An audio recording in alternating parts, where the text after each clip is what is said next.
Oi, pessoal! Estamos aqui em mais um episódio do Café com a Fono. E na continuidade desse episódio, hoje eu estou recebendo a Cristiane Freitas, que é uma fonoaudióloga incrível, paliativista, que eu já tive o prazer de trabalhar antes, em outros momentos, e eu achei super interessante trazer ela para bater esse papo com a gente hoje. A gente vai conversar sobre tudo: cuidados paliativos, disfagia, empreendedorismo, espiritualidade. Ela é uma pessoa que tem muita propriedade e pode falar disso com tranquilidade. Como eu falei, eu conheço ela já de outras experiências que eu tive, mas eu gostaria muito que vocês conhecessem mais da história da Cris. Então, Cris, muito obrigada por ter aceitado o convite. E conta um pouco pra gente sobre a sua trajetória dentro da fonoaudiologia, da disfagia. Puxa, para mim é uma honra estar aqui com você. Você que é uma pessoa que eu admiro como profissional, como pessoa, porque eu te conheço. E parabéns pela iniciativa, por esse trabalho incrível de levar a fonoaudiologia. Estou muito orgulhosa de você e feliz por estar aqui participando desse episódio. E vamos lá, então eu sou, como ela disse, né, sou fonoaudióloga especializada em disfagia. E eu tenho 16 anos, acho que por aí, a gente vai perdendo as contas, né, de formada, e desde que eu me formei, eu atendo disfagia. Então, desde o meu primeiro emprego foi dentro da disfagia, e a gente precisa se aperfeiçoar com técnica, com estratégias, porque a gente tem aquele medo de atender disfagia, aquela preocupação de que eu posso colocar alguém em risco, então eu sempre fui buscando isso. E nessa trajetória que eu atendia, desde o começo também em hospital, eu fiquei 10 anos dentro de hospital e também sempre ao mesmo tempo no domicílio, né, que a gente sabe que acaba migrando para os dois lados, quem atende disfagia. E nessa minha trajetória, eu comecei a perceber que eu precisava ir além da técnica, além disso de olhar para uma biomecânica de deglutição, porque a disfagia ela era muito além do risco de broncoaspirar. Então eu já tinha essa preocupação, como todo fonoaudiólogo, mas era notório quanto o impacto da alimentação ela tinha um impacto na vida daquela pessoa e do entorno dela, né? Então era um sofrimento envolvido quando você dizia para a pessoa que ela não podia mais se alimentar, ou quando aquilo era quebrado de alguma forma, era um impacto no social, no emocional, no espiritual daquela pessoa. E isso sempre mexeu comigo, sempre foi algo que me impactava.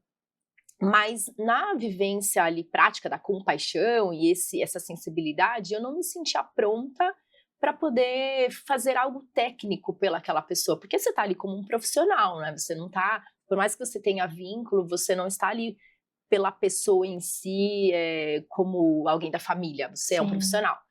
E aí eu tinha essa necessidade, eram inquietações. E foi quando eu descobri uma abordagem que foi os cuidados paliativos, que me traria essas respostas, né? Na prática eu fui tendo vivência com paliativistas e eu tive casos que eu atendi com essa experiência, eu falei, é isso que eu preciso. Então, eu fui para a Argentina para fazer a minha pós em cuidado paliativo, isso tem 6 anos, e lá eu consegui trazer para a fonoaudiologia essa vivência mais integral, né, dessa técnica, mas com um olhar humanizado que também é baseado em técnica, e aí mudou muita coisa, porque você acaba tendo um atendimento mais amplo, mais centrado no paciente, valorizando o seu papel junto à equipe, e desde então eu sigo nessa trajetória junto, né, como disfagia, como paliativista, e as coisas também vão acontecendo, né, Bi? Porque eu sempre atendi, como eu falei, na prática ali, na assistência, mas eu também fui tendo outras experiências, outras oportunidades para ser coordenadora de serviço, para ter uma equipe dentro de um atendimento domiciliar, e hoje é o que eu faço. Eu tenho uma empresa que a gente presta serviços do atendimento particular ao paciente no domicílio, eu não estou mais vinculada ao hospital, então eu sigo mesmo a minha trajetória aí como profissional. E assim, Cris, o que te fez, vou usar o termo de despertar para esse seu lado empreendedor, que te fez desapegar, né, dessas amarras de ser uma CLT, de trabalhar numa instituição, de não ter o seu nome vinculado a um lugar, mas ser você a sua própria empresa? Olha, é uma resposta bem complexa, porque eu acho que são somatórias de situações, de coisas que aconteceram, né?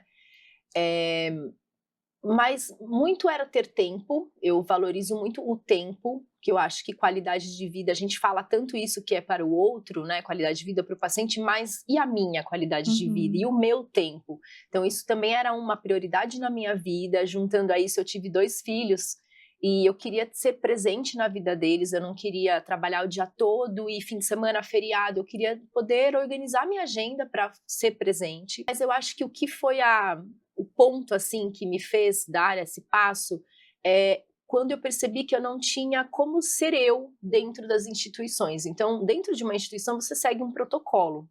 Você segue algo que é estabelecido e, óbvio, precisa ter uma padronização. E junto com essa trajetória que eu vinha, que era diferente, eu me sentia um peixe fora d'água também, porque as pessoas me olhavam, nossa, mas o que tem a ver fazer cuidado paliativo? E eu sentia que eu não tinha esse espaço para ser eu, a forma como eu acreditava no trabalho. Então eu falei, eu preciso buscar outras coisas. E foi quando eu dei esse passo de falar, não, eu acho que dá para eu ir sozinha. Nunca eu imaginei ser empreendedora, as coisas foram acontecendo. E o fato maior que acho que define é relacionamento. Porque o relacionamento que vão trazendo essas oportunidades de você ser indicada, de você participar de eventos, de reuniões, e aí você vai sendo conhecida. E acho que o ponto também é se tornar referência. Então, hoje eu consigo enxergar que eu me tornei referência pelo fato de resolver o problema. Então, mesmo na área da saúde, quando a gente é chamado, é para você resolver o problema de alguém. Só que antes eu achava que o resolver o problema era o fato de eu liberar uma via oral, era dar comida para o paciente, era reabilitar a disfagia.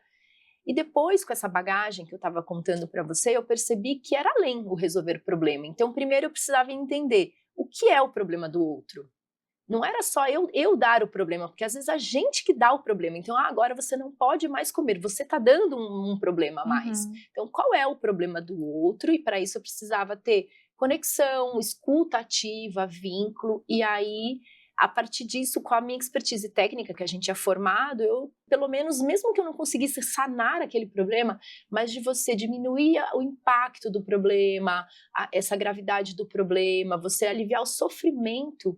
Então, acho que isso também foi um grande diferencial. Por quê?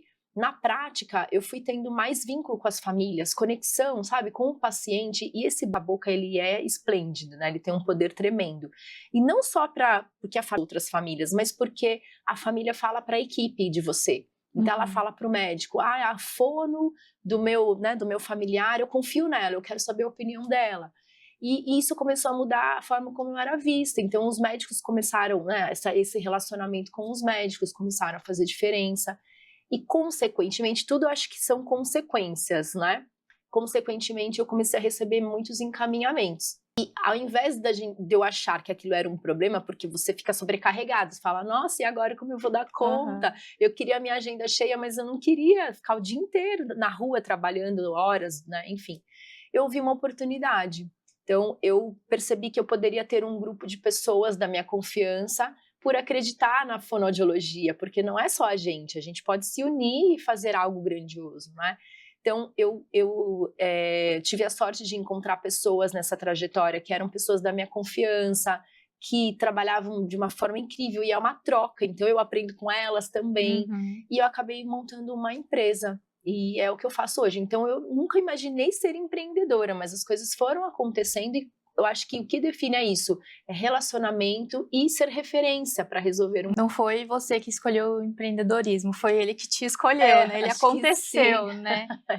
E um dos aspectos que eu acho que foi chave e continua sendo chave para o sucesso é a espiritualidade, né? Porque ela caminha junto com o seu propósito, né? Porque você acabou se tornando empreendedora, que tem tudo a ver com a sua área, que são os cuidados paliativos, e a espiritualidade, porque você não olha só para o paciente, né? Você não olha para a patologia, só para a patologia, você olha para o paciente, para a história dele, para quem ele é, para quem ele já foi, para quem ele ainda quer ser, né? Porque quando o paciente ele chega para a gente por encaminhamento, ele tá com disfagia, mas por que ele tá com disfagia? Ele tá com disfagia porque ele tem uma doença neurodegenerativa. E eles acabam, né, tanto a família, muitas vezes, os outros profissionais, acabam colocando o paciente dentro daquela caixinha, como se ele fosse aquela patologia que ele está vivendo naquele momento. E não é, a história dele não acabou naquilo, né? Ele pode ser muito mais. Da mesma forma que a gente também escolheu ser muito mais do que apenas a fono daquela instituição, né? E como que você vê, então, esse casamento, né? Empreendedorismo e espiritualidade? Eu acho incrível essa sua pergunta, ela é muito profunda, né? E quando você até me convidou para estar aqui com esse tema, eu fiquei me perguntando, nossa, espiritualidade e empreendedorismo, porque o óbvio sempre é o mais difícil, né? Dizia já o meu grande professor Lourenço lá na faculdade. Mas eles estão extremamente relacionados. Quando a gente percebe que trabalho ele está ligado com uma forma da gente servir ao próximo, isso muda completamente uma visão de trabalho, como muitas vezes a gente tem, de você trabalhar para receber um salário, para pagar suas contas, então para cumprir hora. Quantas vezes a gente acorda e fala, hoje é segunda-feira, eu tenho que trabalhar, como se aquilo fosse um peso. Então você tira esse olhar do trabalho e você leva o trabalho como algo nobre. Então você percebe assim, eu posso servir ao próximo com uma habilidade que eu tenho, um dom que eu tenho. E isso tem muito a ver com a espiritualidade também. Então você começa a ver que é uma habilidade sua e que você pode entregar isso a alguém para fazer de alguma forma, para melhorar a situação, né? O universo de alguma forma, então para melhorar o dia de alguém, para acolher alguém que está no intenso sofrimento, é uma forma de entrega. E ainda falando sobre esse tema que você trouxe, que eu acho que é muito legal da gente falar mais, o quanto o empreendedorismo ele tem a ver com a espiritualidade, porque é um ato de viver pela fé. Porque o empreendedorismo é você sair daquela amarra da segurança, que muitas vezes a gente busca isso, e você confiar de que essa entrega sua com propósito, uma entrega com intenção, isso vai ter um retorno. E de fato vem, né? Então você começa mês a mês viver dependente disso e ver que dá certo. E o que você precisa como empreendedora? Você precisa ter criatividade, enxergar oportunidades mesmo no desafio. E para você ter isso, essa criatividade, por exemplo, você precisa de um autoconhecimento. Sim. E o que é o autoconhecimento, né, Bi? Ele é um mergulho profundo de fora para dentro. É de você fazer realmente essa pausa e perceber o que eu tenho para entregar, o que eu sei fazer, porque todo mundo tem, assim como a impressão digital, tem algo único, algo que você sabe fazer de um jeito único, que é seu. E quando você consegue enxergar isso dentro de você, você fala, poxa, eu posso, né, servir dessa forma, eu posso me aprimorar, né, isso que eu tenho e fazer essa entrega do trabalho, nesse sentido de propósito. Então, por isso que eu acho que empreendedorismo e espiritualidade estão extremamente relacionados, é algo muito profundo. E a gente precisa dessas pausas, porque a gente vai muito no atropelamento, assim, de trabalhar e só de pensar nisso e a gente não se olha, a gente também não percebe que também somos seres nessa totalidade, que a gente não é só o físico, eu não só preciso do trabalho para o dinheiro, eu também preciso desenvolver isso que é algo meu, que a minha espiritualidade pede e que eu preciso ter essa qualidade para mim. Então a gente precisa ter esse equilíbrio, né? E aqui eu estou falando dessa área de espiritualidade e empreendedorismo no lado profissional, mas você também me perguntou sobre como é com o paciente, né? Isso é fantástico, porque enxergar que é uma pessoa, é um ser de histórias, de vivência, é único, a gente mantém essa autonomia dela, a dignidade dessa pessoa. E isso que eu acho que a área da saúde se perdeu um pouco, né? Eu acho que a gente virou tão técnico, então a gente sempre tem uma solução, sempre tem algo a indicar, e a gente percebe que o não indicar também é algo muito técnico. E a gente não olha para aquela pessoa mais como um ser nessa totalidade, a gente olha isso, né, igual você trouxe, põe numa caixinha, então ele é uma pessoa com a disfagia, eu preciso, né, proteger ele dessa broncoaspiração, e a gente fica tão focado nisso, quem é aquela pessoa? Então, esse olhar na totalidade, isso é fundamental para uma entrega de excelência, porque aquela pessoa ela é um ser físico, social, emocional, espiritual, e mais, ela está no entorno. Ela não é só ela, ela está envolvida numa sociedade, num núcleo familiar. Então também eu não posso fazer um atendimento só pensando nela.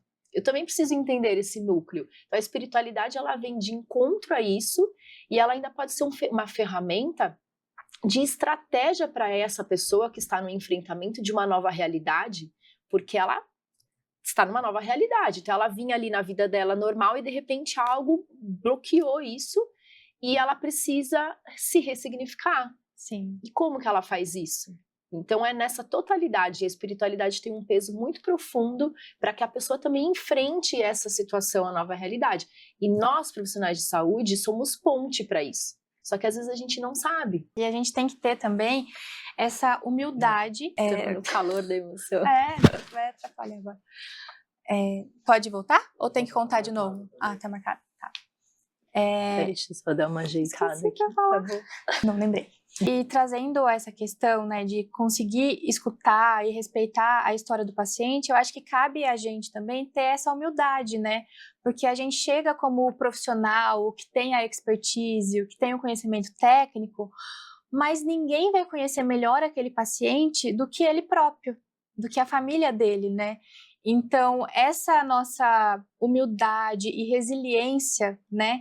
Essa empatia de entender, saber se colocar no lugar dessa escutativa, né? De saber entrar no contexto daquela família, no contexto daquele paciente, quais são as expectativas que ele tem com o nosso atendimento, né?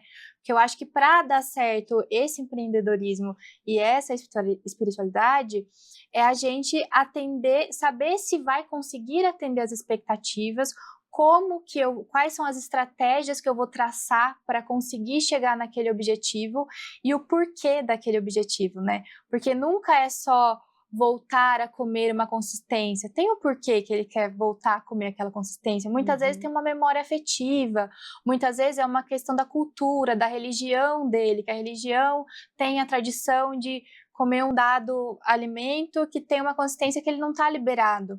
Então, muitas vezes eu não vou conseguir devolver para o paciente essa ingesta dessa consistência em todas as refeições, mas naquele evento, naquela data especial, eu vou conseguir proporcionar isso para ele. Então, eu acho que a espiritualidade, né, traz muito para a gente essa visão do outro como um ser muito mais além do que o atendimento, né? Porque não é porque eu sou fonoaudióloga dele que eu vou me dedicar a ele só naquele 1 hora de atendimento que eu tô fazendo na casa dele. Porque ele não vive só aquela 1 hora, ele vive o além, o depois daquilo, né? Tem uma vida além da terapia, tanto para ele como pra gente, né? E eu acho que esse empreender traz essa liberdade pra gente, que você trouxe, que é essa qualidade de vida, né? Eu não tô presa àquilo o tempo todo, eu não vivo em função daquilo.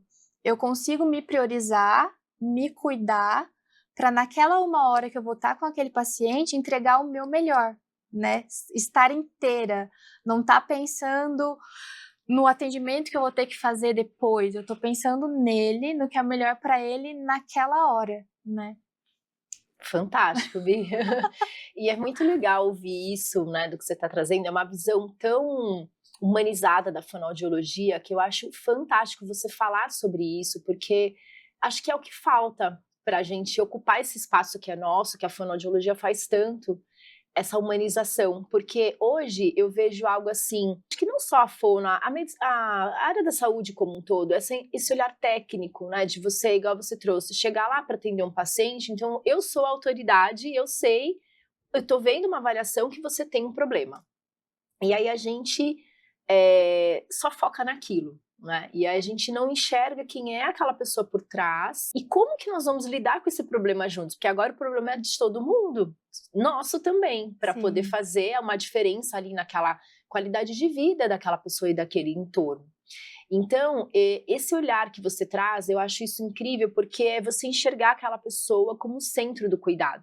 E isso é a abordagem dos cuidados paliativos. E eu acho fantástico até falar sobre isso, porque as pessoas acham que cuidado paliativo ele só é para paciente que está em fase final de vida. Que as pessoas falam, nossa, mas você lida com morte. Não, cuidado paliativo não é. E tem a ver com a tua resposta. Porque a abordagem, o que a gente preconiza na abordagem, é o atendimento centrado no paciente. Então, quando ele me procura, eu quero saber quem é o senhor, qual é a sua história, por que você está me procurando? E aí você usar a sua expertise técnica associada a esses valores que ele traz para você. Lembrando ainda esse núcleo, que é ele e família. Então, quando você faz isso, é a grande virada de chave, Bi. Por quê? A gente acaba fazendo um plano de cuidados, a gente acaba fazendo toda uma trajetória de cuidado baseado no que faz sentido para eles. E o que isso traz na prática? Que eles vão aderir, porque é algo personalizado para mim. E é isso que a gente fala do empreendedorismo, porque às vezes quando você está ligado a uma instituição, você segue um protocolo, você não consegue fazer algo personalizado, mas né, isso é um parênteses do nosso assunto. Então, quando você faz um plano de cuidados que ele se sente envolvido, sabe o que evita, o que a fonoaudiologia passa, que eu vejo muito acontecer? Como que eu faço a família entender que o paciente não pode comer ou o que eu estou orientando, o que eu estou de conduta? Por quê? Quando a gente só leva a nossa técnica, o nosso olhar, você só entrega algo para eles. E aí, se não faz sentido para eles aquilo, ele fala assim, não, mas isso não cabe na minha realidade. Então, ele pode até aderir num primeiro momento, mas daqui a pouco ele não adere mais. Então, ele vai comer escondido. Por quê? Porque eu tenho um evento religioso que isso importa muito para mim. Então, aquele alimento é sagrado e eu quero comer isso. Então, a fono não deixa, porque ela falou que eu não posso comer de jeito nenhum, eu vou comer escondido. Começa a criar muitas situações que a gente vê na prática e que o profissional acaba sendo até, como que a gente fala assim, num embate com a família. E aí a gente não entendeu que nós estamos ali para servir com a nossa expertise. Então, assim, isso importa muito para você. Como nós podemos fazer isso juntos? E a gente entra com essa visão, e isso faz muita diferença. Então, quebra isso que eu vejo muito acontecer, porque a família e o paciente, eles percebem que aquele atendimento é para eles, é individualizado. Faz sentido. E aí, outra história, né, Bi? Por quê?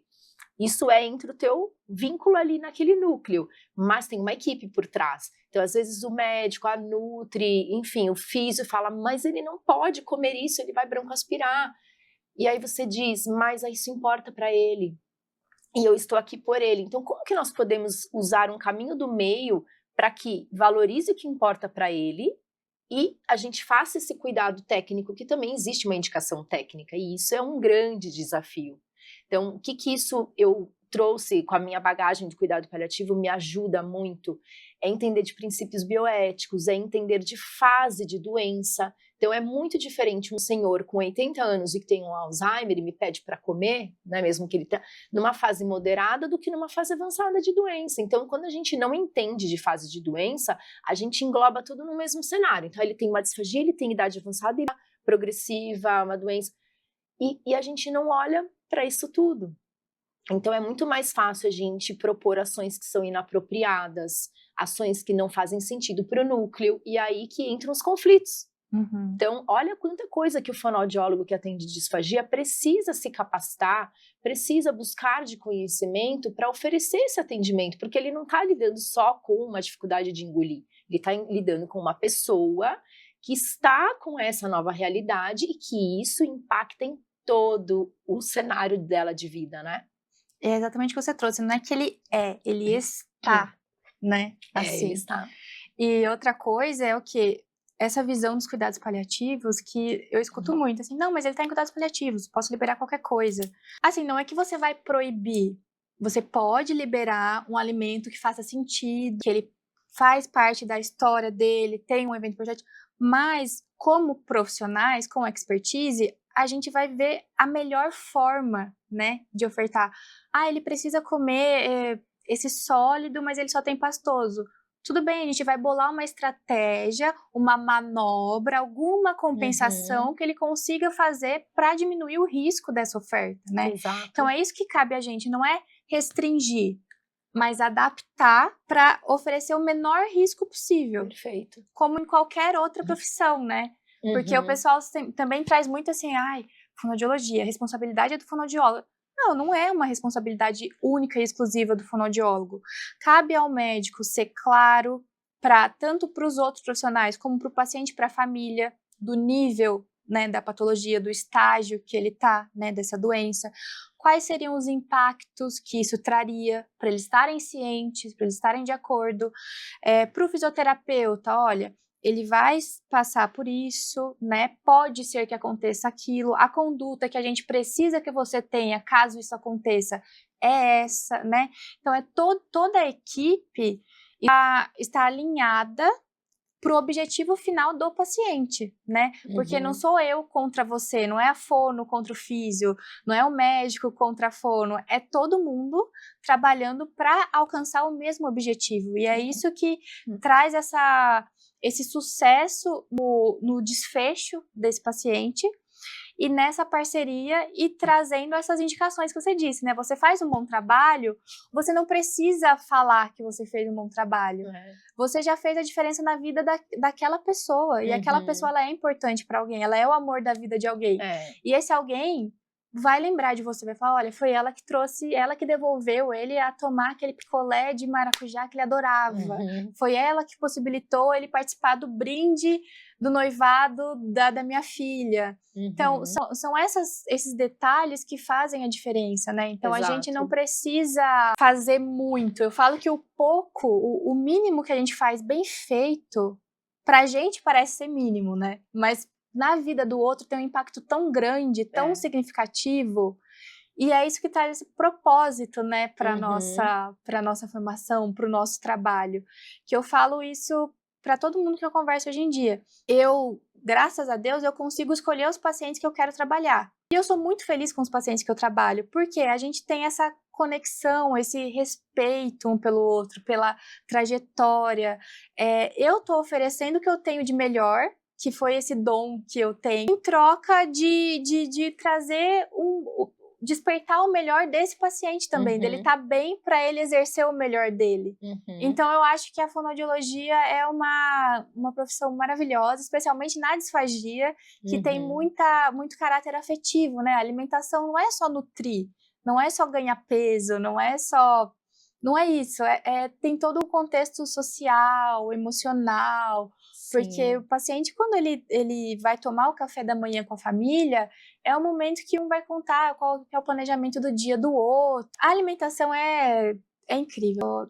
Eu sou suspeita para falar, porque eu amo tudo que envolve isso. É disfagia, é empreendedorismo, é espiritualidade, é cuidados paliativos, é tudo que traz sentido para nossa profissão, ao meu ver. Você é uma ser fono, né? Dá para ver o brilho nos seus olhos. E ser fono é isso, né? Porque ele não é só uma área específica, é você estar ali diante de um ser humano. E eu acho que a tua fala me veio isso, assim, não é pelo picolé de maracujá ou pelo brinde em si, é porque alguém olhou para ele como a pessoa que ele é. E é isso que é o nosso papel, que a gente tem que exercer e se aprimorar em ser, né? Com técnica também, mas é olhar para aquela pessoa.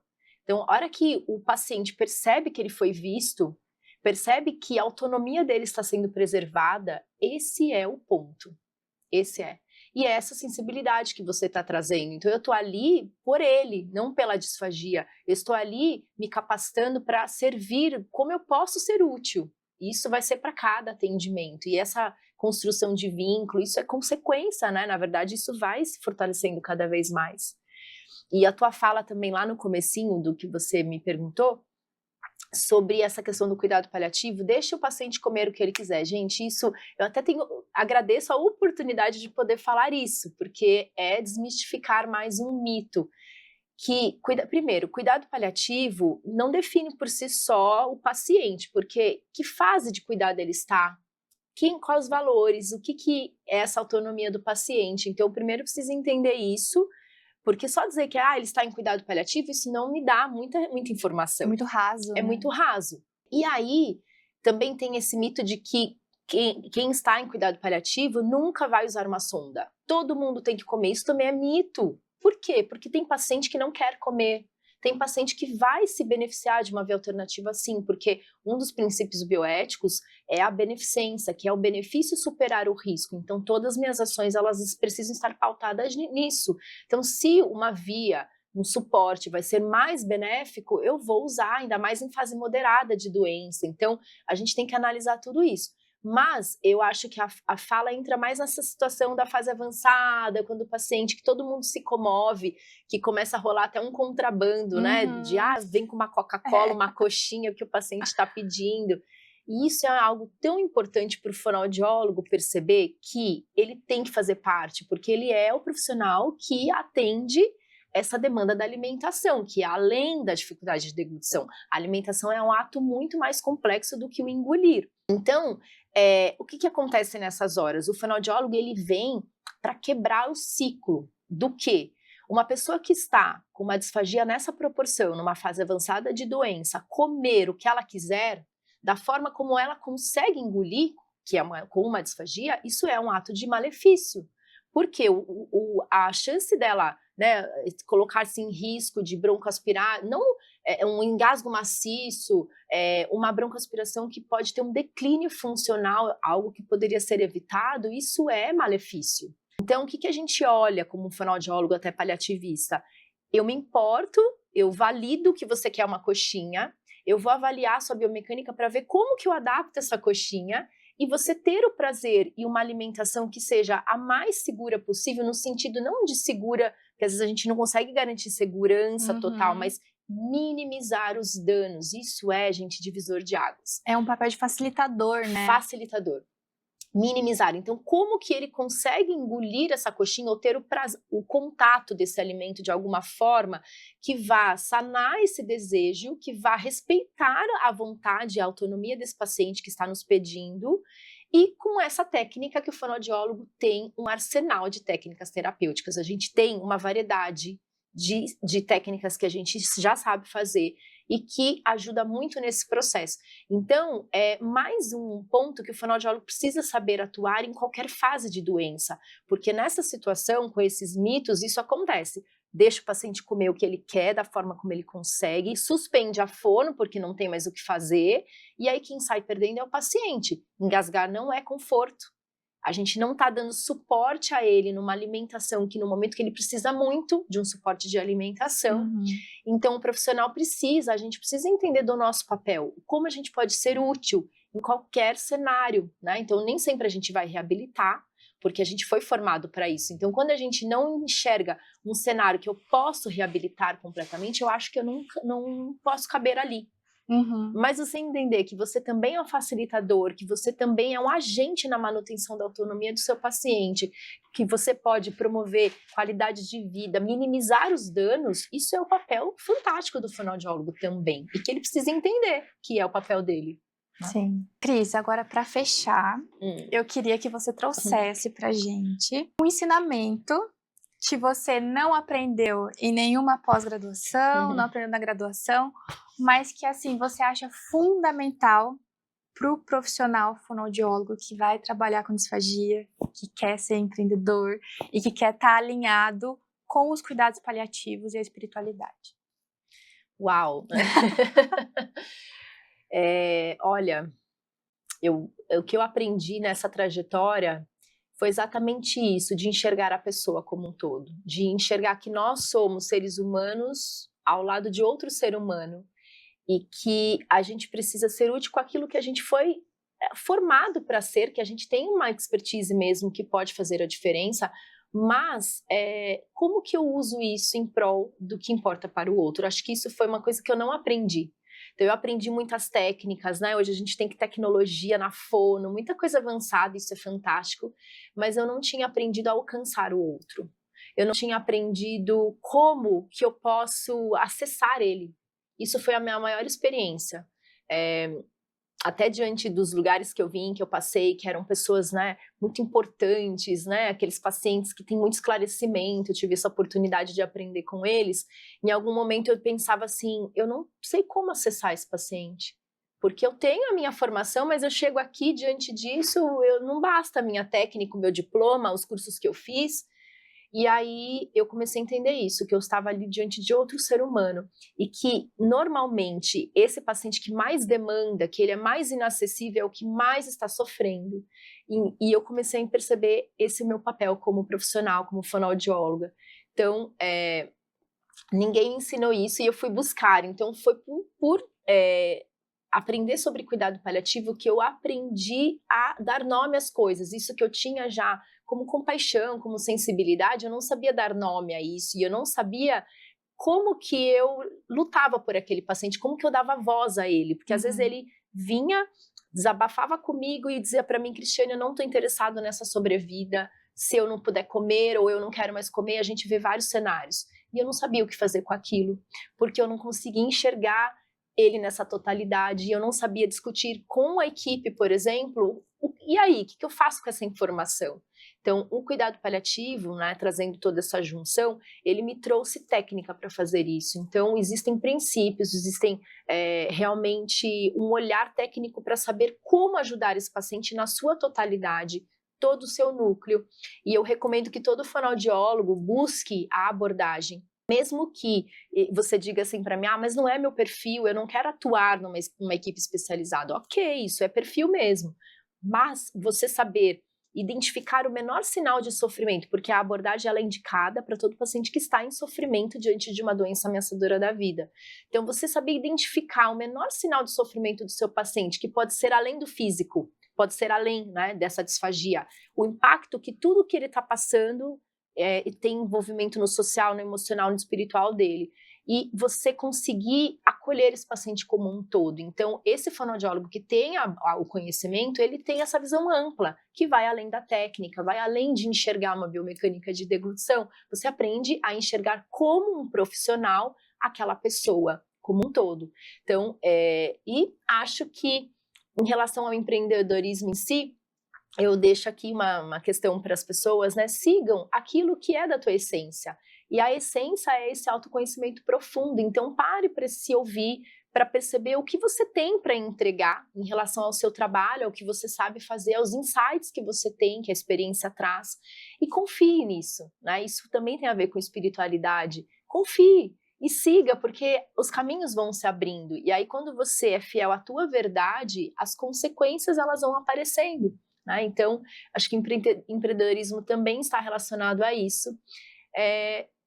Acho que eu consegui trazer tudo, é muita coisa, né, Bia? É um olhar muito amplo, mas é perceber o quanto a fonoaudiologia é imprescindível, é uma profissão incrível. A gente já tem esse olhar de todas as funções, mas olhar ainda o ser humano na totalidade é algo assim que faz uma diferença, que tem um impacto tão profundo na vida dos outros, né, do paciente, da família, e ainda a gente também tem um impacto com a equipe, porque a gente consegue ser aquela pecinha do quebra-cabeça para ajudar a pensar juntos numa solução, num objetivo em comum, com tudo centrado no paciente. Então, acho que isso é divisor de águas, isso dá tranquilidade, propósito a nós, porque muitas vezes a gente se sente frustrado, né, de não conseguir reabilitar, de não conseguir resolver um problema, mas a gente mudar o foco de que eu tenho muito o que fazer de uma outra forma, isso é libertador. Gente, eu só tenho a agradecer sua presença. A Cris era uma pessoa que eu já conhecia, que eu já admirava, mas depois da nossa conversa de hoje, assim, eu não tenho nem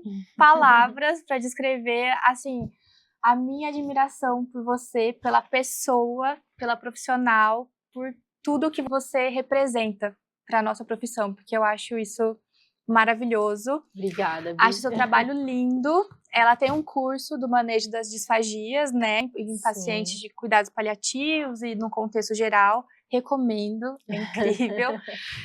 Vou deixar o perfil dela marcado também no nosso vídeo para vocês acompanharem. Muito, muito, muito, muito obrigada. Muito sucesso para você, que você continue sendo essa pessoa maravilhosa. Obrigada, Bi. Para nós, você também é uma profissional incrível. Obrigada, segue com o seu projeto, porque isso vai fazer muita diferença na vida de muitas pessoas. Obrigada pela oportunidade de estar aqui. A vocês que estão aqui dedicando tempo para ouvir a gente, eu só tenho o que agradecer a você.